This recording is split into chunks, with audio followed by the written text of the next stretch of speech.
Hey guys, Cam for 15 back at it with another video for you guys, and I'm back with another Chicago Bears news update video for you guys. As we are looks like we might be getting to the end of this coaching search real damn soon. And if I'm the Bears, I urgently hope you guys get it done either Monday or Tuesday. Anyways, what I mean by that is this. So, Detroit, Detroit is going to Detroit. Lions are going to Lion. They lose in the playoffs in the divisional round to the Washington Commanders. And essentially what happens is that um, now that the Lions are officially out of the playoffs, Ben Johnson will now be available free of charge to take in-person interviews starting Monday, January 20th. Now, the moment the Lions lost, the Bears put in a request to interview Eddie George. He's a head coach, I think, at Tennessee State or something.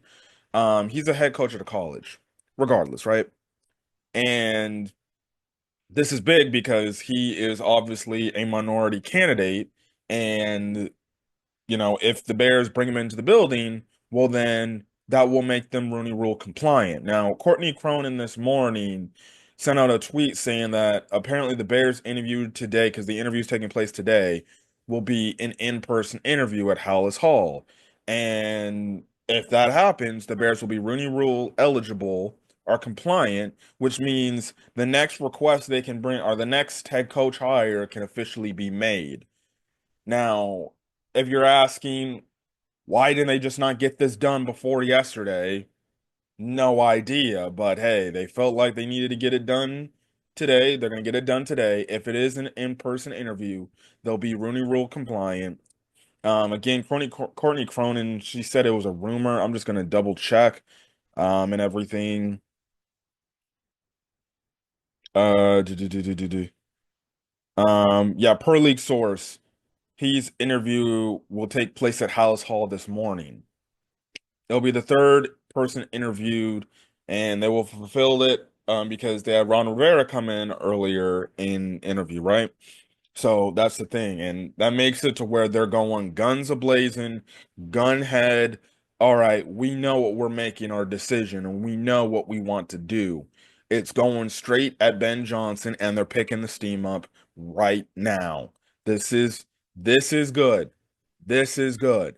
The moment Eddie George leaves the building, that's when you need to go and put in that request to speak with Ben Johnson. And you have to make sure you speak with Ben Johnson before the Raiders get a hold of him. Because knowing the Raiders, they're going to try to lock him up and have it to where they have the GM and the head coach locked up. Get him in the building, have another interview with him, finalize any doubts you have, and say, you know what, this is the dude. You then tell him, look, we want to offer you this contract. We want your agent to look over this contract, see if there's anything here. We want you to be the next Chicago Bears head coach, and everything. And we want you to turn this whole ship around, and that's it. We'll provide you with a nice hotel to stay for the night, and you can come back tomorrow morning. If your agent looks over, we can look over or finalize any other extra details that may need to be handled out. You go stay in this very nice luxurious hotel, and then you can come tomorrow morning. We'll put pen to paper. That's it. That's basically it. And then the announcement will come legitimately that same exact day, Tuesday, that he'll be the next head coach of the Bears. Plain and simple. Plain and simple. And I do hope, like the social media account, they do a funny little gag on the Caleb Williams prank call where they have the real Ben Johnson calling Caleb. That would be legit. So that'd be funny. Uh, because if you saw the St. Browns Weather podcast, he basically got freaking pranked on that. So there's that, right? And we move and we go. See, this is what I'm talking about. This is what you need to do. Get it done. Do not let him leave the building. Do not let him interview in person with any other teams, whether it's the Raiders or the Jaguars. Don't even freaking convince. They have to offer him a good contract that it's like, I do want to talk to these other people, but I don't know, man. I want to. That's the thing, right? So yeah, and then again, we'll see. Like, if he takes the contract and he's like, look, I like the contract. I want to go evaluate all my other options and everything. That just tells me he's keeping an open mind. But if they hand him the contract, he immediately signs it and works, tells his agent handle some of the stuff, right? Um, that just tells me he wanted to come to Chicago all along. But hopefully, Ben Johnson, Chicago rumors can end, and it ends early on this upcoming week. So then I can stop freaking out, and then we can finally get to this draft process, and Ryan Poles' team can do that. And especially the fact that it seems like Ian Cunningham will more than likely not be getting another GM interview. Um, it seems for all intents and purposes, he'll be back to the assistant GM of the Chicago Bears. So there's that. Now the Raiders, they are planning to interview, because this morning it was announced this morning that they are planning to interview a candidate that has ties to Aaron Glenn and Ben Johnson, in the Washington front office. So there's that, and then apparently they are Rooney Rule compliant. So yeah, but we'll see. We will definitely see where that whole ship goes. And I will say, Cliff Kingsbury did a good job yesterday. And honestly, if you ask me, Cliff Kingsbury alone for the job he did, he should be in the top three. If Ben Johnson gets taken by another team, he should be inserted into the top three because you can make the case that offensively, from a play calling standpoint, he learned his damn lesson. And now the question is he willing to become, has he learned his lesson in terms of being a head coach? It's up to him too. If he feels like he's got it good being a coordinator, he can be a coordinator. He can be like the next Steve Spagnuolo, but just on offense. But he's just done an amazing job with that whole situation, and that gonna lead me into this next discussion, because this whole thing with Caleb Williams versus Jaden Daniels, blah blah blah blah blah blah. And actually, speaking of Caleb Williams, he was at the USC basketball game yesterday, and he had a cast on his hand, and apparently people said like he had a cyst, um, which I'm gonna look up right now what the hell a cyst is, because I don't want to freaking not know what that is. Cyst. Let's Google assist, an abnormal uh cyst on a cyst on a hand is usually like a Gallian cyst, a fluid filled lump that is usually harmless and go away on its own. Gallian cysts are most common in the wrist and hands, but they can also appear on the fingers. It's basically like a gigantic ass, lump, and he ended up having surgery to take it out. Um, People say it's no big deal for him and he'll be fine, so that's a good thing. It's funny because when people were seeing that, Bear fans were freaking out like, "Oh my God, he's had an injury. What the fuck did he just do?" Right? I'm like, Bear fans are overreacting, and like they're overreacting to this point. So the Caleb Williams, Jaden Daniels discussion, the talk, the comparison, blah blah blah blah blah blah. You already have Bear fans coming out here in the woodworks. Not all of them, but some of them coming out in the woodworks talking about how, oh shit, we fucked it up again. We made the wrong decision in at quarterback. We should have probably taken Jaden Daniels over freaking Caleb Williams, and we'd probably be where the Commanders are at and everything.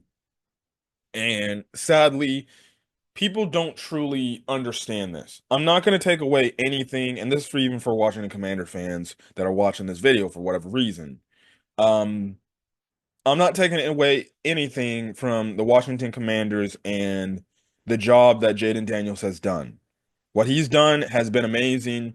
It's, let's be honest, it's better than what CJ Stroud did as a fucking rookie last year. Now, will I say it's the best rookie season of all time?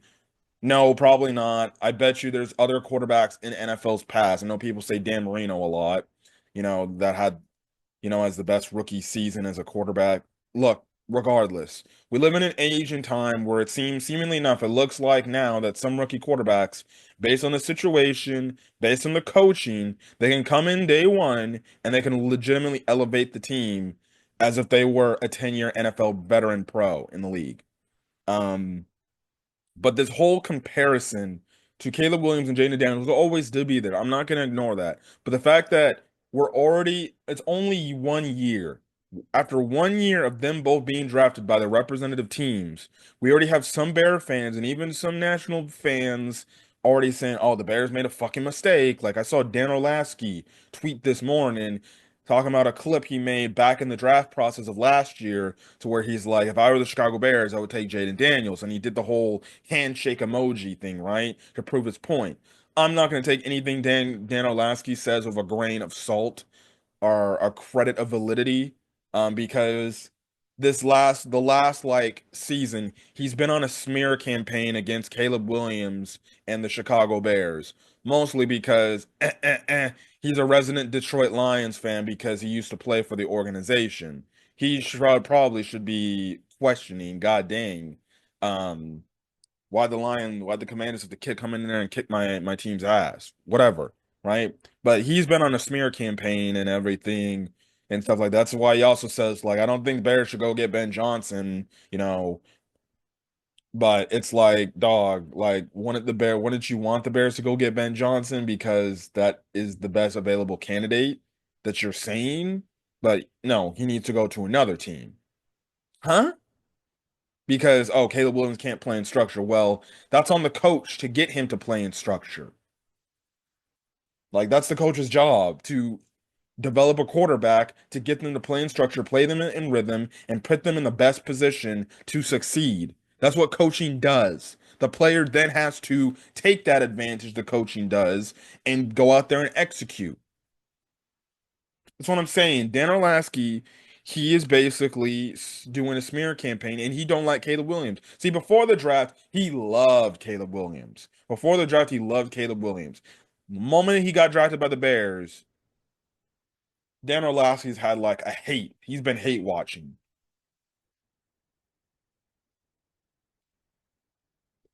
Okay. So there's that anyways, right? So you get that, right? But the comparisons are going to be there between the two. But again, you got Bear fans and other fans, but mostly Bear fans from what especially from what I saw last night. They're already doing this whole thing, oh, we should have drafted Jaden Daniels. You know, we passed over Jaden Daniels for Caleb Williams. Like we chose the wrong quarterback again. Good God, after 1 year, you people are already out on Caleb Williams because I thought Caleb Williams had a solid year. Yeah, there are some issues he needs to work on. The deep ball accuracy, the taking sacks and getting the ball out of his hands faster.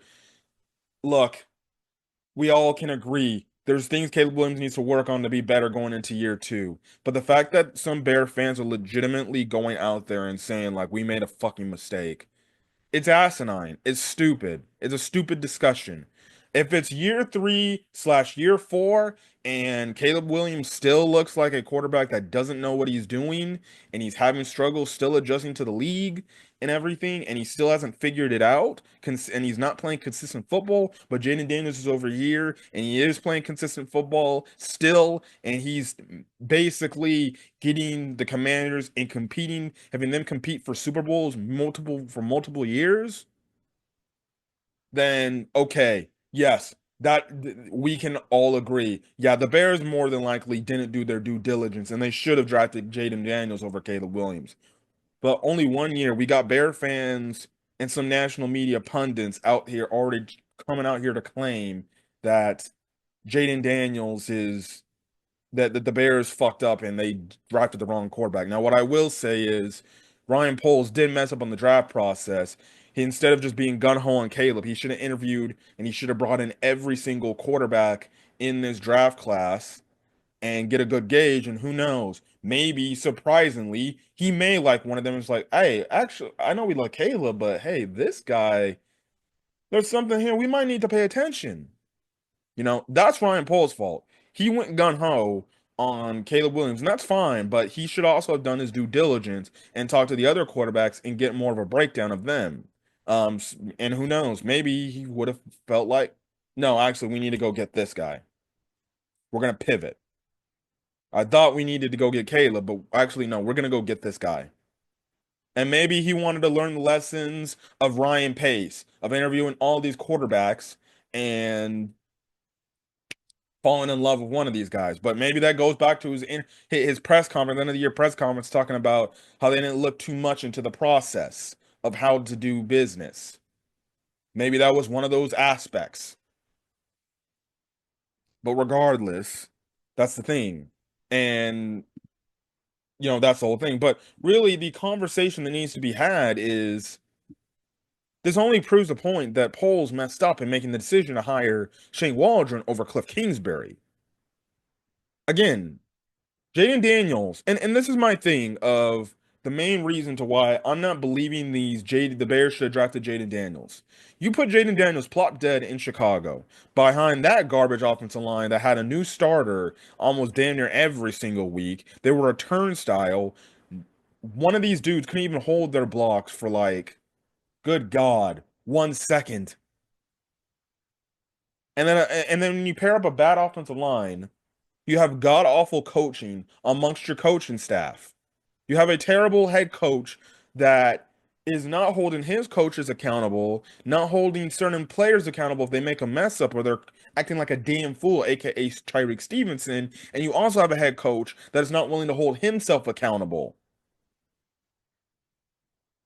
You have an offensive coordinator who is shaking paperwork because he doesn't know what to do, and then he doesn't know what he's calling, and albeit he may have been an offensive coordinator for 3 years, he's play calling like he's the first guy on the job, and there's no rhyme or no rhythm to his play calling, and it's complete god awful. And Shane Waldron, and you hired him over multiple candidates that went to other teams that had a successful freaking job with what they were doing as the offensive coordinator. One of them being Cliff Kingsbury.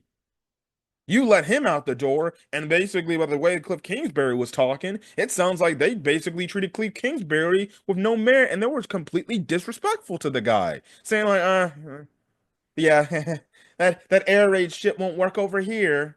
We know you have a connection to Caleb, but sorry, buddy, we're not going. We're just gonna talk to you. They didn't want to interview Cliff Kingsbury, and they didn't want to hire Cliff Kingsbury, and they should have interviewed Cliff Kingsbury. Well, they did. They should have hired Cliff Kingsbury, and they should have had him in the building developing Caleb. But no, you let him get out the building. You let him feel disrespected by your process, and you were so gun ho on Shane Waldron, and that's mostly because you didn't want to hurt your head coach's feelings and have his ego be taken to the woodshed. Because that's the reason why they didn't hire any of these other candidates, especially Cliff Kingsbury, and that's why they hired Shane Waldron. They knew Shane Waldron had a weak personality to him. That's why you had the players basically saying, yeah, shit wasn't right by the time we started even fucking OTAs.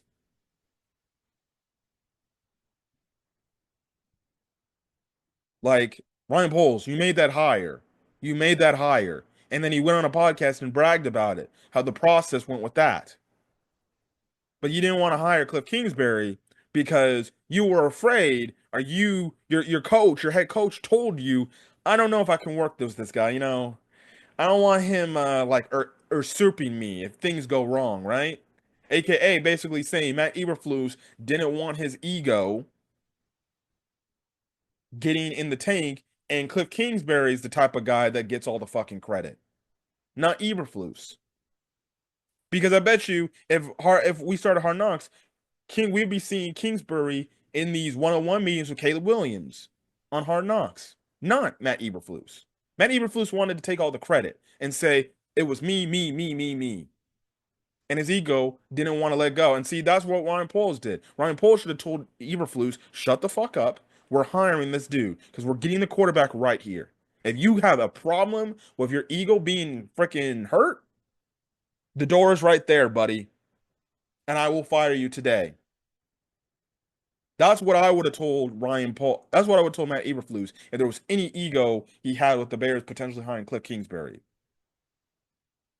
But you have those issues, the coaching issue. The offensive line coach, Chris Morgan, it's got awful, terrible. He didn't develop one guy.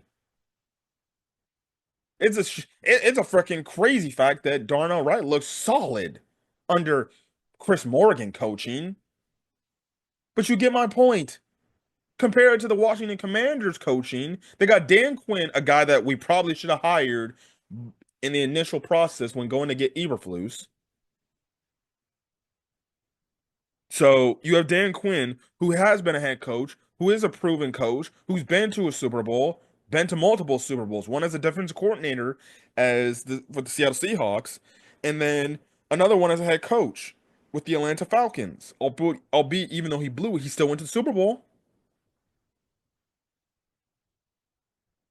They have a good offensive coordinator in Cliff Kingsbury, who's elevated the talent of Jaden Daniels, who's play calling to Jaden Daniels' strength and the offense's strengths.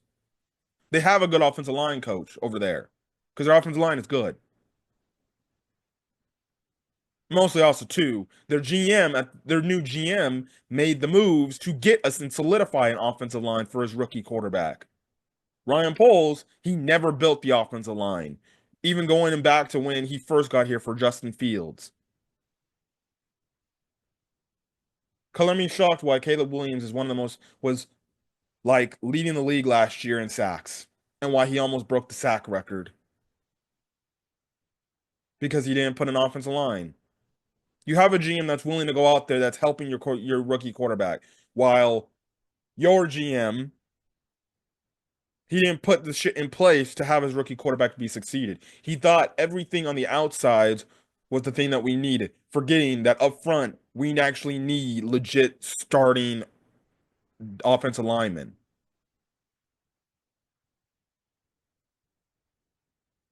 Also having a defense that gets stops, can put pressure up front. The Bears, they don't put pressure up front. And you can make the argument their defense is not exactly as advertised.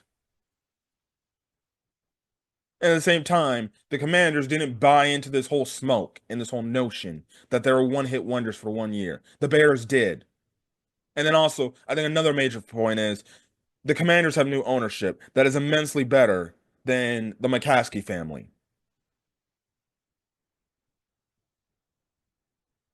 The Magic Johnson group and everything, that ownership group, it's immensely better than the McCaskeys because that ownership group cares about the product on the field.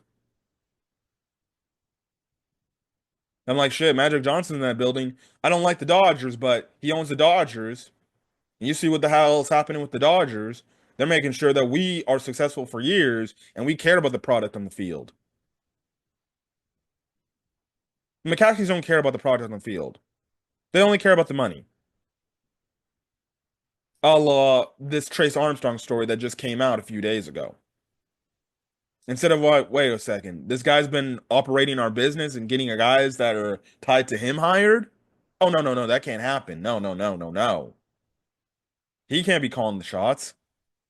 No, they're getting duped by a former player who's an agent that's getting his men in the building. And he's laughing at the Bears saying, I'm giving you all these garbage ass these coaches that are clients of mine. You guys are still stuck in the mud. And it's flying all over George McCaskey's head. And what a real owner should do is be like, no, no, no. Stop hiring guys that come from his circle. Because that's affecting the product in the field. But no, George McCaskey comes out and says he's a fucking fan. So everything about the Washington Commanders situation is immensely better than what the Bears have going on.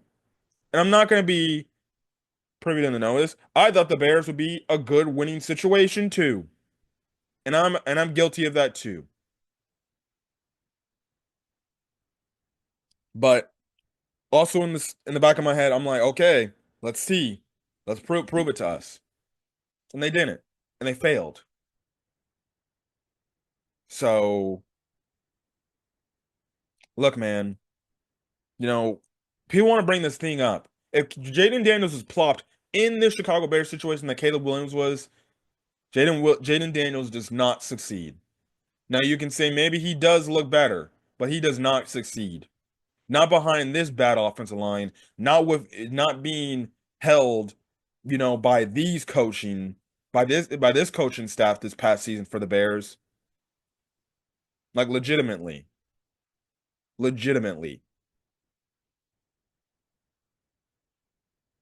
Caleb Williams would be, if he was in Washington, would be thriving. He would look like the Caleb Williams is advertised.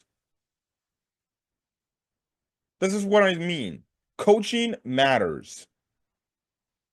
Yes, players got to go on the field and they got to go out there and they got to play for these coaches and they got to do their jobs. But coaching matters because the coaching has so much of an influence on what these players can do. And it just starts from the top of accountability. Holding these players accountable, knowing what the rules are, and knowing you break these rules, you'll be rightly justified and punished for these rules. And coaching puts the best put these players in the best position to succeed. And it starts with the head coach, because the head coach will get the best possible staff he can get. He'll go get guys that he knows. No, this will make us good. So that's where I'm at with this whole thing. And it's absolutely sickening that this discussion is being talked about after 1 year. Fine, if you want to have this discussion and say the Bears missed out on Jayden Daniels, go right ahead. Go do that. I hope Caleb Williams has a bounce back year and he plays even better than last year. I thought he had a solid year. There's still some things to work on. If he can work on those issues that he had, and I really think like the inaccuracy is due to his footwork. It really is. They got to get a guy in here like a Ben Johnson to maybe help him out with his footwork and say, "Hey, kid, this is what you need to do here. Have your feet set here. Have it, you know, because I bet you Ben Johnson will get the best offensive personnel he can get in his circle. And you saw him yesterday with Jared Goff. You're telling me he wants to go to the Raiders? They got no quarterback. They got no improving dude. You saw what happened with Jared Goff. Jared Goff turned back into Jared Goff, throwing interceptions all over the place, turning the ball over, holding the team back. You're telling me Ben Johnson can't come into Chicago and get a quarterback with more talent than Jared Goff or any quarterback he could get in Las Vegas? Only other quarterback I can say with maybe more or talent equivalent to that of Caleb Williams is Trevor Lawrence. You're telling me he would go to You're telling me he would go to Las Vegas to either work with Aiden O'Connell or a drafted quarterback, and he'd be able to fix them after seeing the liabilities that Jared Goff can hold his offense to? And he's got far less talent than he does in Las Vegas, and I understand even that in Chicago and Jacksonville, but still. Like realistically, Jacksonville and Chicago should be his two top destinations because they have built-in quarterbacks that are really good. Raiders shouldn't even be a consideration, but he's only considering them because Tom Brady, which was so stupid because Tom Brady alluded like, "Oh, the process has been great." Yeah, I don't think you should be saying that on the broadcast, buddy. That's why you should not be calling NFL games if you're going to be openly active and when it comes to decisions. Regardless, regardless, it's still sickening by the Bears, the process that they did, and it's still sickening. Again, I said it before and I'll say it again as I'm getting out of here. The Bears should have fired Matt Eberflus after the 2023 season. If Ryan Poles knew you were going to come back, not going to come back with Justin Fields as your starting quarterback, you should have got rid of Matt Eberflus and said, let's scrap this whole thing up. We're drafting a rookie quarterback. Let's pair him up with an offensive-minded head coach, and let's go on from that point on there. That's what the Commanders did. They got rid of Ron Rivera after the 2023 season because they knew they were drafting a quarterback. They went out there, albeit he's not an offensive-minded head coach. They got themselves a head coach that he's not willing to care about his ego and go hire an offensive coordinator that says, I need your help to get this quarterback right. Now, obviously, things will tell how the Washington Commanders go after if Cliff Kingsbury ends up taking a job. I could see it from what it sounds like, we'll see. We will see. If he ends up taking a job, this upcoming off season and he gets hired by another team, let's see how Washington looks because that was the thing always about Dan Quinn. That was an issue for him. Dan Quinn, albeit is a good coach himself, a good head coach, his problem and his downfall that led to his downfall in Atlanta is the fact that he could find no better offensive coordinator after Kyle Shanahan left. And that offense for Atlanta started to not be as good and they started to be on the downturn because he didn't have a good offense coordinator. Also, too, you can make the case he never had a quarterback in his later years after Matt Ryan. And the only difference is with Jaden Daniels, he's a rookie, so he'll be paired with Dan Quinn for what hopes to be a very long time. But that's another thing. How will Jaden Daniels look if you take away Cliff Kingsbury from him and you get a new guy that is like, yes, I would love to keep some of the implements that Cliff had with you, but I want to call the offense the way I want to call it. Because that's typically what offense coordinators do. Albeit they'll follow some of the same game plans and formulas that the last offensive coordinator did, but realistically, they're trying to call their own playbook because that's what their bread and butter. So we'll see. We'll see. That is if Cliff Kingsbury leaves. Because that's the thing. Let's see how Cliff Kingsbury, how Jaden Daniels looks next year when teams have a chance to finally adjust to him. Does he end up being like a CJ Stroud this year where he regresses a bit, but he's still a good quarterback, right? And also, too, you know, who's to say what happens if you take away his offensive coordinator because he goes to another team as a head coach? Does that have a little bit more of effect? Because with CJ Stroud, Bobby Sloat was there, and people figured out that offense a little bit better this year. And also, too, you know, the offensive line. Who's to say that people didn't scout good enough for the offensive line? The offensive line, legitimately, for next year for Jaden Daniels, could be bad because in CJ Stroud's rookie year, his offensive line was phenomenal, great. This year it was trash. They were always giving up pressures. Who's to say that Jaden Daniels' offensive line next year doesn't replicate CJ Stroud offensive line and it's not as good because more people handle it. And also, too, maybe because they play tougher competition on a consistent basis. I don't care. Still, this day, I believe Washington, and I had this in one of my group chats, and they said, "Oh, come on, you're just hating because Eberflus lost you the Hail Mary game." I'm like, I'm not hating. You can say I'm hating, but whatever. The Washington Commanders have had some of the luckiest wins in one season I can imagine. Great play. They're doing what they take to do to win. But you can't deny they've had some lucky ass victories. The Hail Mary victory should have never happened if Tyreek Stevenson has got a head on a swivel and Eberflus doesn't give up a free extra 15 yards. The Eagles game they had, Jalen Hurts legitimately gets hurt. You go walk back to that game early in that game. Watch Philadelphia was going up and down the field. They were looking like they were going to blow freaking Washington out of the doors in Washington. Freaking Jalen Hurts gets a concussion. You got to bring in Kenny Pickett, and they saw that freaking Eagles offense because they can key in on Saquon. And also, too, Devontae Smith dropped a pass that would have iced the game. And the Commanders, they score a touchdown with like 12 seconds left. That's luck. Ain't no way that happens. Ain't no way a backup quarterback has to be coming in because the starting quarterback got injured because of concussion and all pro wide receiver drops a pass. Luck with how close that victory happened up. The freaking victory 2 weeks ago against the Tampa Bay Buccaneers. Jeez Louise, typically kicks that hit the upright or hit the goalpost, they don't go in. They typically boing, bounce out. But no, it boinged in and it hit the goalpost and it boinged in, thus winning the game. Another game that they won, another game that strictly was won because of luck. I'll have to go back over the totality of the entire Washington Commanders season, but they've had multiple wins this season where it was just straight up pure luck, where it's like, dog, there's no shot they should have won this game. They should have all lost this game. Shit, even the Atlanta game. If freaking they won that strictly off of due to coaching malpractice. Again, another lucky situation that they can be like, whoo, at least they're dummy. And yes, you have to take advantage of those opportunities where the other team and another coach will screw them up. But regardless, Atlanta would have won that game if they had just called a timeout because they were moving the ball on that last drive in regulation.